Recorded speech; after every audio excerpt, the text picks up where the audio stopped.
When I say who's the master, you say show no.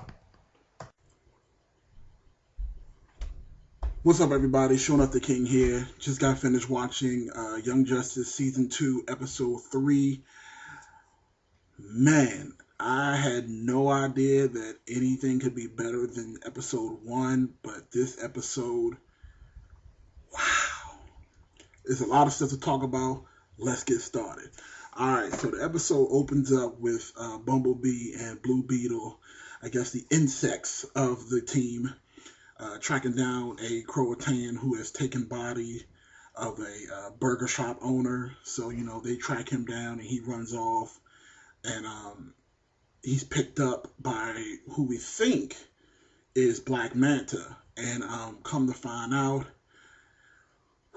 it's Aqualad, Calder. He has somehow switched over to the bad side and is now working with Black Manta, who also is his dad. Again, I have to revert back to episode 1 when I said in my discussion, everybody was looking for answers, and I kept saying, just be patient and you'll get your answers. And you know what? Throughout this episode, we have almost every question answered.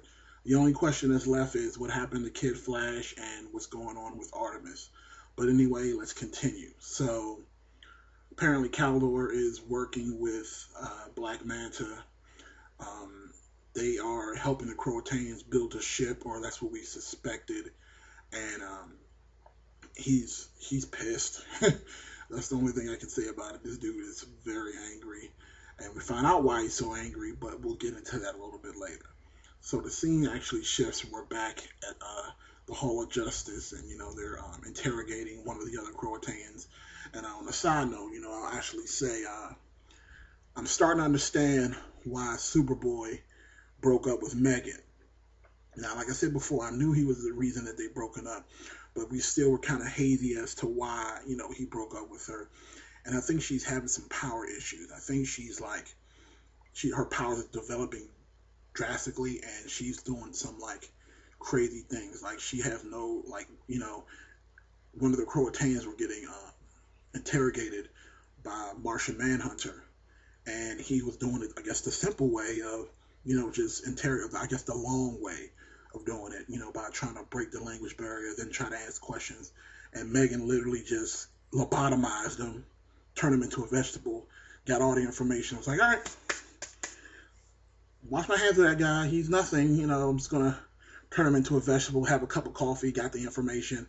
So basically she found out that everybody is going to be on this island, and that's where the Croatans are building their new ship to try to get off the planet because they stopped them from being able to beam back and forth.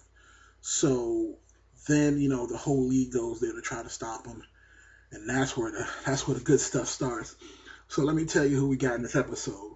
We had Superman, we had Superboy, we had Wonder Woman, we had Wonder Girl. And for the first time that I've ever seen it, I've seen Batman, Robin, Nightwing, and Batgirl all fighting at the same time together in unison, and it was awesome. It was just this show is actually starting to become my new favorite show. I'm putting that out there right now.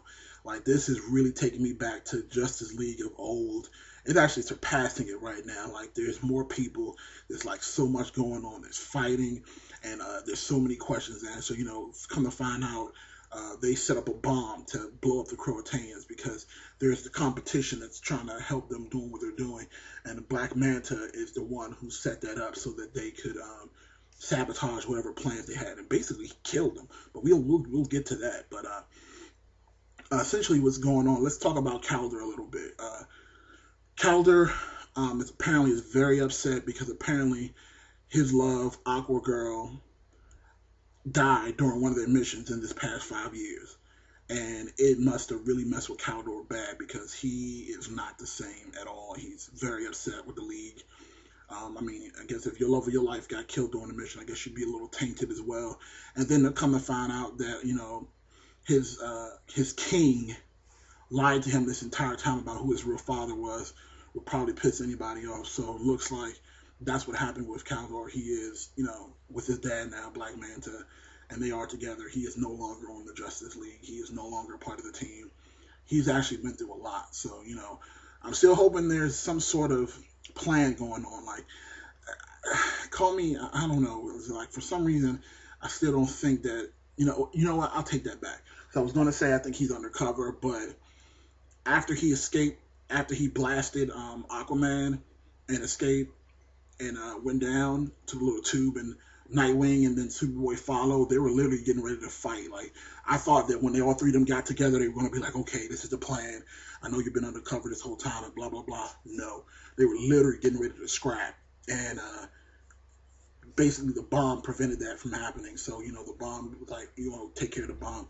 And he actually put a quick little whooping on Superboy too. I mean, he kind of like choked him out and was like choking him out with electricity. I was like, okay. Kal-El was my favorite character from the first season. I hate to see him as a bad guy, but you know what? That's what these kind of stories call for. It is what it is. We just got to move forward. But overall, I'm giving this episode actually a 4.5 out of 5. I'm close, maybe. I could be probably tipped towards a 5 perfect episode. I'm gonna go ahead and go with a 5. The first episode I gave it a 4.5, and if this episode is better than that one, this one's gonna qualify for a solid 5.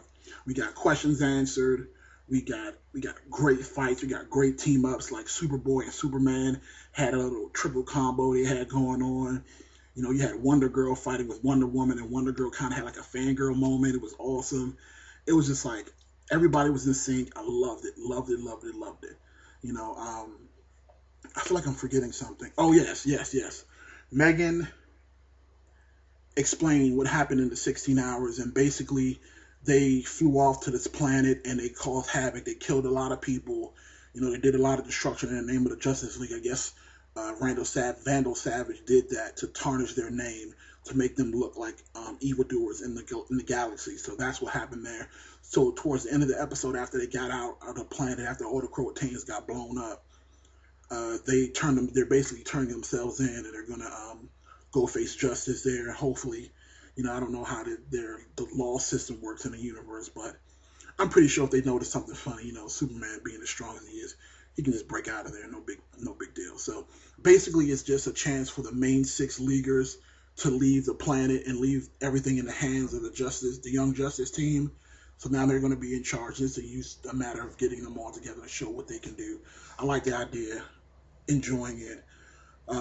Like I said, this is only episode 3, and we've gotten so much action. Like this show is amazing. But I want to know what you guys think. Comment in the section below. Let's get this conversation started. I can't wait to hear what you guys got to say about the episode. Thumbs up if you like Justice League. Thumbs up if you like my videos, and also subscribe. I love doing these videos. Like I said before, just subscribe and I'll make sure I keep doing them. This is Shonuff the King, and be easy.